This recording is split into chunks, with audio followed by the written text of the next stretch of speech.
Bonjour à tous et bienvenue à cette émission sur les saveurs de Portneuf. Aujourd'hui, on vous présente Pamela Groslot, fière propriétaire de l'entreprise Les Jardins Deschambault.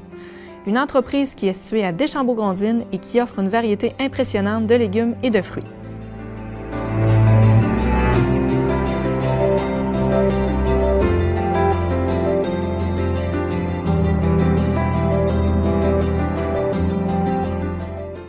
Pamela Groslot, Les Jardins Deschambault.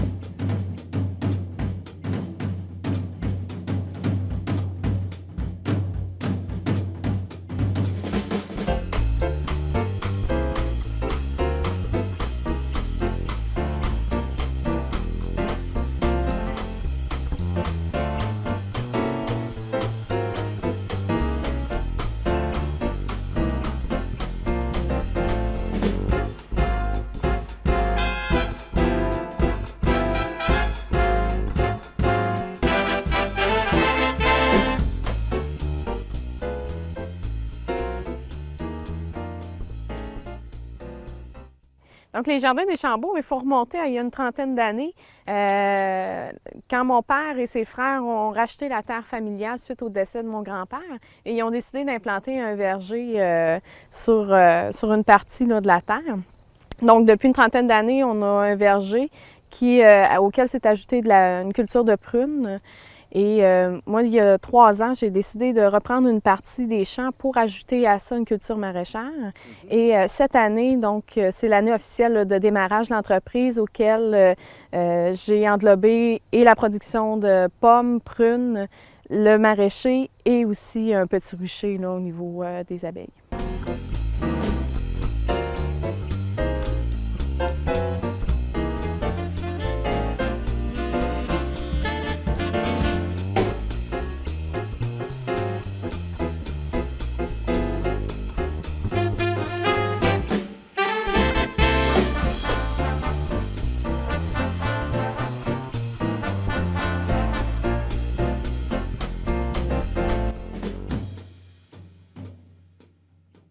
En fait, la terre, c'est une terre de 21 hectares.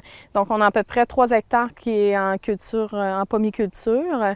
Et le plan d'ici 2 à 3 ans, c'est de reprendre un champ de 1 hectare là, pour faire une culture qu'on dit en permaculture, donc une agriculture permanente.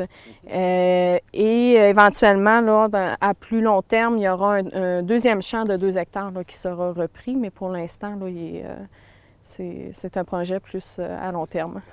On va reparler un petit peu justement des projets long terme, mais tout d'abord, j'aimerais qu'on est dans le verger ici. Vous l'avez dit, ça fait quand même pratiquement une trentaine d'années que ça existe, le verger. Et il y a des prunes de l'autre côté. Peut-être nous expliquer ce développement-là, puis quelle sorte on a ici, là? Oui, donc dans le verger, on a dans le fond, on a une récolte qui s'échelonne de la fin août jusqu'à la fin septembre. Actuellement, on est dans la pomme d'été, donc Melba, Polared, Sunrise. Va s'ajouter là, dans les prochaines semaines la Lobo, qui est un peu une pomme là, qui est entre deux, et toutes les pommes d'hiver ou de conservation comme la Cartland, la McIntosh, la Honeycrisp. Et on a depuis quelques années, on a une production de prunes, donc c'est de la prune Mont-Royal. On a une trentaine d'arbres, dont une dizaine qui sont en production actuellement. Puis on essaie de bonifier un peu l'offre en ajoutant d'autres variétés de prunes pour éventuellement pouvoir offrir plus de variétés puis plus de diversité. Et là, vous me dites aussi que la récolte se fait en famille. Oui, c'est le verger principalement géré par mon père, mais aussi toute la famille là, qui vient nous donner un coup de main, surtout au moment de la récolte. Donc, c'est toujours la récolte des pommes, c'est toujours un moment qui réunit là, les gens, les amis, la famille. On a l'habitude habituellement de faire une grande récolte, surtout quand on a beaucoup de lobos. Donc, quand la lobo est prête, là, souvent c'est là qu'on fait une corvée puis que les gens viennent nous aider à récolter.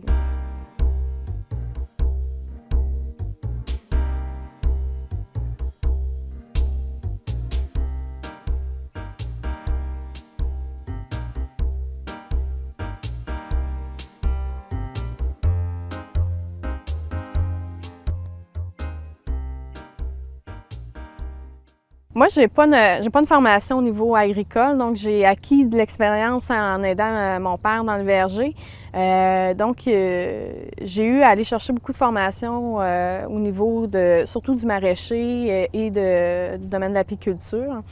Ce qui a été le plus difficile, je dirais, au niveau du démarrage, c'est beaucoup d'entrer dans toute la paperasse, bâtir le plan d'affaires, le présenter pour aller chercher les subventions au niveau de la financière et de se démêler dans toutes les ressources disponibles. Il y a une belle offre de ressources actuellement au niveau du MAPAC, mais c'est de les connaître et de passer à travers toutes les étapes là, qui demandent de s'asseoir puis de réfléchir, puis de calculer le nombre de superficies, qu'est-ce qu'on veut planter, de quelle ou telle variété de légumes, puis de calculer mais comment ça va me donner, puis arriver à la finale à avoir un plan qui se tient, qui est cohérent. Donc, ça a été la partie, dans mon cas, là, qui a été la plus difficile.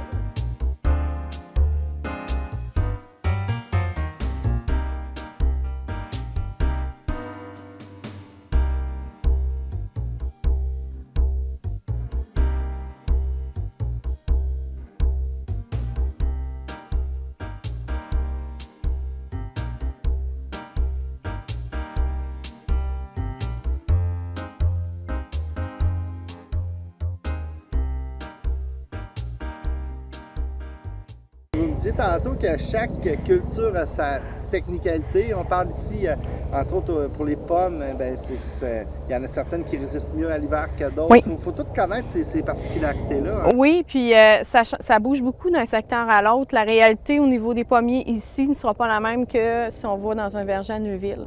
Des fois, il y a des microclimats qui s'installent. Ici, on a la chance d'avoir le fleuve qui n'est pas très loin, qui nous sauve quand même de quelques gelées. Mais il y a des variétés, comme dans le verger ici, qu'on a plus de difficultés à produire, comme la McIntosh, entre autres, qui résiste mal à nos hivers et aux maladies. Une des pommes qui produit bien, c'est la Lobo. Donc, avec le Lobo, on n'a pas de problème. Mais c'est ce qui est intéressant avec l'ajout des pruniers dans le verger, c'est que les pruniers, souvent, vont tolérer des endroits dans le verger où la pomme ne réussissait pas à passer l'hiver ou à évoluer, à avoir un arbre intéressant, tandis que le prunier, lui, s'installe bien puis produit bien. J'aimerais ça que vous me racontiez l'histoire de vos pruniers, effectivement, c'est bien intéressant. Oui, en fait, ces pruniers, c'est M. Ernest Masson qui nous avait donné des jeunes pousses. C'était un peu le mentor à mon père. Là. Mon père, quand il était jeune, avait travaillé avec lui dans son verger. Et c'est ça, il nous avait envoyé des jeunes pousses qu'on a plantées. Et les arbres sont venus grands, mais on venait pas à bout. Ça faisait 5-6 ans, on avait des beaux arbres qu'on entretenait, mais on n'avait pas de fleurs, pas de prunes. Donc, on s'est mis un peu à désespérer et à douter. Et finalement, à la 6e année, on a eu des petites fleurs qui sont apparues, des prunes. Ils sont bisannuels, donc c'est une production aux 2 ans. La première grosse année de production, on a eu une grêle qui malheureusement a endommagé un bon 98 % de la récolte. Cette année, ça va être notre première vraie grosse récolte là, au niveau de la prune. Là.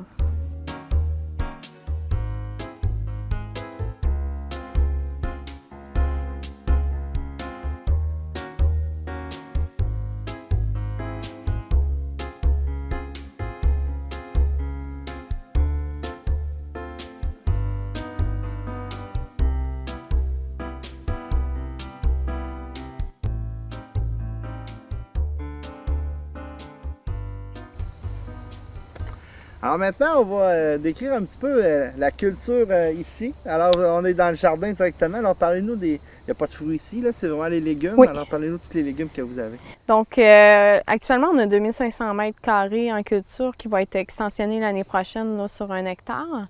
On cultive pas mal là, de tout ce qu'on peut retrouver dans un jardin traditionnel, là, les légumes racines, carottes, betteraves, oignons, échalotes, les choux, les courgettes, courges d'été, courges d'hiver, les citrouilles. On a aussi quelques cultures un peu moins habituelles. Entre autres, on a de l'edamame, qui est du soya, en fait, qui est cultivé pour la consommation humaine et qui est récolté avant maturité. C'est juste nous expliquer un petit peu l'histoire de pourquoi vous cultivez ces légumes. Donc, l'edamame, c'est ma collègue Mélodie qui connaissait ça là, un peu plus particulièrement et qui m'a amené ça comme idée nouvelle. Donc, on l'a essayé les premières années. On s'est rendu compte qu'il y avait actuellement un marché intéressant à ce niveau-là.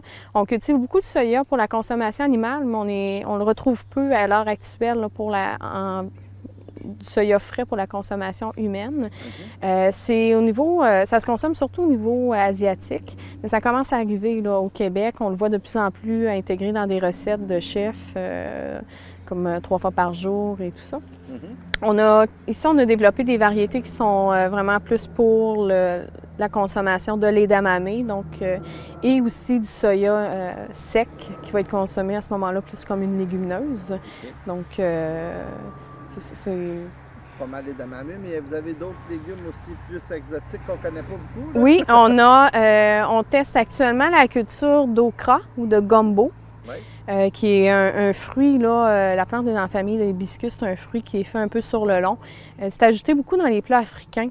Quand on fait la cuisson, ça rend comme une espèce de gélatine qui fait épaissir les sauces. Okay. Donc, ça peut remplacer la fécule de maïs dans des plats. Donc, c'est intéressant à ce niveau-là. Et on a aussi la patate douce là, qui est à l'essai sur une plus grande superficie cette année. Oui, vous avez comme fait beaucoup de tentatives cette année pour la patate douce pour justement que la prochaine, ça parte. Oui, là. oui, j'aimerais ça l'année prochaine, là, avoir un espace un peu plus grand dans la culture de patate douce parce que c'est un légume pour lequel il y a de la demande et qu'on retrouve peu aussi là, sur le marché actuellement d'une patate douce cultivée au Québec. On a un peu de crône. On n'a pas encore trouvé l'équilibre. Le crône a une fragilité au niveau de la mise en marché. Il doit être resté humide, doit être consommé rapidement après la cueillette. Donc, on est encore à exploiter là, comment gérer tout ça. OK. On voit de la paille dans votre jardin. Là, c'est sûr qu'on est au début septembre, donc il y a quelques cultures qui sont terminées. J'imagine que la paille, c'est pour aider justement votre sol à se régénérer. Oui, bien, on essaie on travaille sur les principes de permaculture, donc, dans cette optique-là, on essaie de ne jamais laisser le sol à nu pour éviter l'érosion, le lessivage et la compaction. On ajoute soit un engrais vert, soit un paillis sur le sol, qui peut être soit de la paille ou des copeaux de BRF, du bois raméal fragmenté. Et ça nous aide beaucoup au niveau de la gestion des mauvaises herbes, mais ça enrichit aussi le sol là, en matière organique.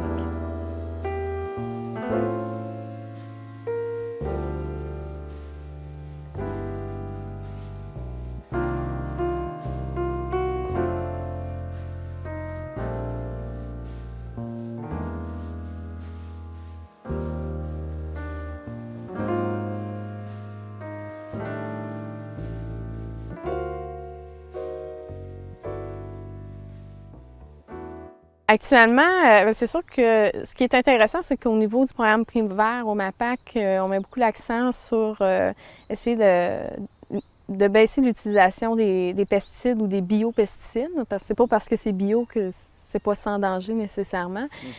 Donc, ils ont mis en place des mesures pour faciliter l'achat de filets anti-insectes. C'est des filets qui coûtent quand même assez cher à l'achat.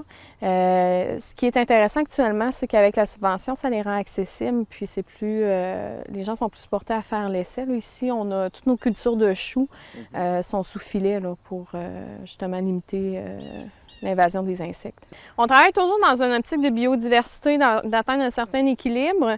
Et dans cette optique-là, on s'est formé en apiculture et on a établi un petit rucher là, qui va être amené à grandir au fil des ans. Actuellement, on a 4 ruches dans le jardin. C'est surtout pour la pollinisation des fruits. C'est ça, d'aller chercher là, un certain équilibre à ce niveau-là. Puis vous faites un petit peu de miel aussi. Oui. C'est sûr qu'il y a une plus-value. Là, on peut offrir, on a 10 abonnés à des paniers cette année, des paniers hebdomadaires. Donc, de pouvoir rajouter le miel dans les produits disponibles, je pense que c'est un plus là, dans l'offre.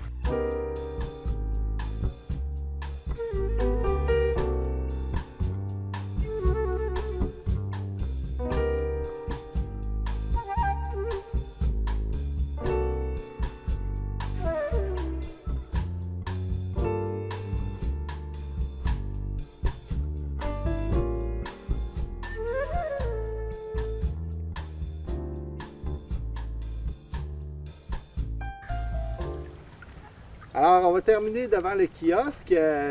Peut-être juste nous expliquer un petit peu comment ça fonctionne, le kiosque, parce qu'il n'est pas là tout le temps. Là. Non, c'est ça. Le kiosque est ici seulement qu'en saison, pour la pomme particulièrement. Éventuellement, quand je vais avoir une plus grosse production de légumes et de petits fruits, là, probablement qu'on le mettra plus tôt. Mais à l'heure actuelle, on met le kiosque ouvert de la fin août aller jusqu'en octobre, autour de l'Action de grâce.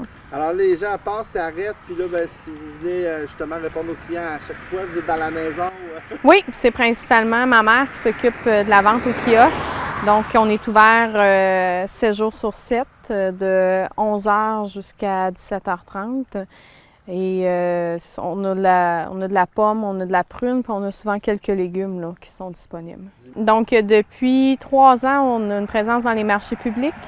Je suis au marché public de Limoilou, à Québec, qui a lieu les dimanches, et à celui de Saint-Raymond, qui a lieu les dimanches aussi. Et cette année, on a essayé aussi le marché public de Pont-Rouge. Tantôt, on parlait de votre nombre important de variétés de pommes. Est-ce que justement, les gens ils recherchent une sorte en particulier ou ils aiment ça s'aventurer, on pourrait dire? C'est sûr que les gens vont aller surtout vers des variétés qu'on retrouve en épicerie et qui, malheureusement, ne sont pas nécessairement des variétés qui produisent le mieux ici dans notre climat.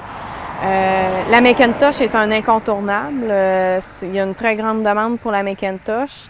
Malheureusement, c'est une pomme qui est plus difficile là, à cultiver ici. Et moi, personnellement, la McIntosh, quand j'ai goûté aux autres variétés, oui, c'est ça, je ne reviens pas à McIntosh, mais il y a une forte clientèle pour ça. Dans les dernières années, comme on avait une très grande superficie en lobo, on a réussi à développer là, une bonne clientèle là, pour cette pomme-là, à la faire découvrir, à la faire apprécier.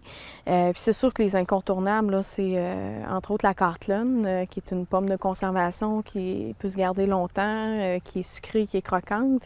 Et dans les dernières années, il y a une clientèle là, qui a monté beaucoup pour la Honeycrisp. Donc, dès l'année prochaine, on reprend le champ de 1 hectare. On va en cultiver la moitié en maraîcher. J'ai une agronome qui est en train de me faire un plan de design permaculture à ce niveau-là. D'ici 2 ans, on devrait avoir une culture sur 12 000 mètres carrés au niveau maraîcher. Avec des nouveaux légumes ou... Ça va probablement être des superficies de légumes qui vont être... il va y avoir une place plus prenante pour certains légumes au détriment peut-être de d'autres. On va continuer dans des légumes plus traditionnels, là, carottes et tomates, poivrons, etc. Mais je vais augmenter la superficie au niveau de la patate douce, entre autres. J'aimerais ça tripler au moins là, ma superficie de culture et continuer un peu à développer au niveau des légumineuses aussi. Là. Okay. Et comment vous faites pour déterminer la demande? Je pense que le MAPAC vous aide un petit peu pour essayer de cibler c'est quels légumes qui seraient peut-être intéressants? Bien, c'est sûr que ce qui est intéressant à l'heure actuelle, c'est qu'il y a des études qui ont été faites au niveau du MAPAC et sur la culture de l'edamame et sur celle de la patate douce au Québec. Donc, c'est des études pour lesquelles j'ai pris connaissance et qui m'aident au niveau du choix des cultivars et au niveau de la mise en marché. Après, c'est beaucoup des essais qu'on fait dans les marchés, dans les différents points de vente. Alors, comme là, actuellement, il y a une demande pour le gingembre cultivé au Québec. Ça fait partie de nos plans futurs, mais c'est une culture qui demande d'être faite là, sous tunnel ou en serre, donc ça va être plus à moyen et long terme là, pour cette... vous voulez arriver à une serre éventuellement? Oui, on regarde pour une serre sur les principes du Earthship, là, qui est une serre qui est autonome au niveau de l'énergie et du chauffage et qui est fait à base de pneus recyclés. Okay. Donc, on a toute une démarche à faire, on a les plans et tout, mais il faut voir là, si c'est faisable ici là, selon les normes municipales.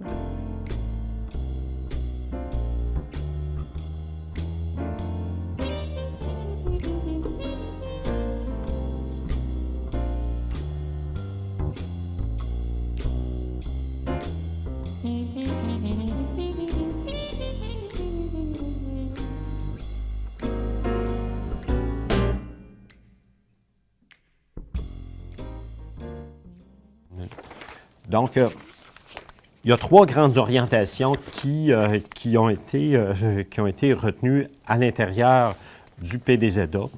La première orientation consiste à diversifier les activités agroalimentaires. Donc, le territoire de la MRC de Portneuf présente déjà une belle diversité agricole et on veut promouvoir davantage cette diversité-là et tirer profit du plein potentiel là, des possibilités qui sont offertes sur le territoire de la MRC. La deuxième grande orientation qui a été retenue consiste à accroître la notoriété du nom Portneuf par le rayonnement de son secteur agroalimentaire. Donc, il s'agit en fait de promouvoir l'image de marque des produits agricoles de la région de Portneuf et de favoriser le rayonnement de nos entreprises agricoles. La troisième grande orientation qui a été retenue consiste à favoriser le développement de la zone agricole et en assurer la pérennité.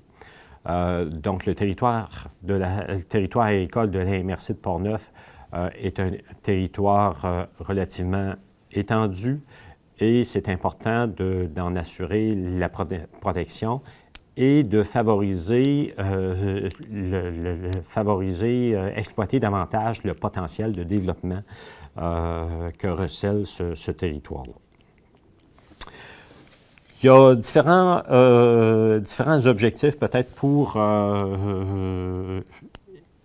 lister brièvement les différentes actions qui ont été retenues dans le cadre de cet exercice-là. Bien, il y a 13 actions qui ont été retenues au total. Les deux premières actions concernent l'objectif lié à la diversification des modèles de production. Première action retenue en lien avec cet objectif-là, bien, ça consiste à doter l'AMRC d'un incubateur en agroalimentaire.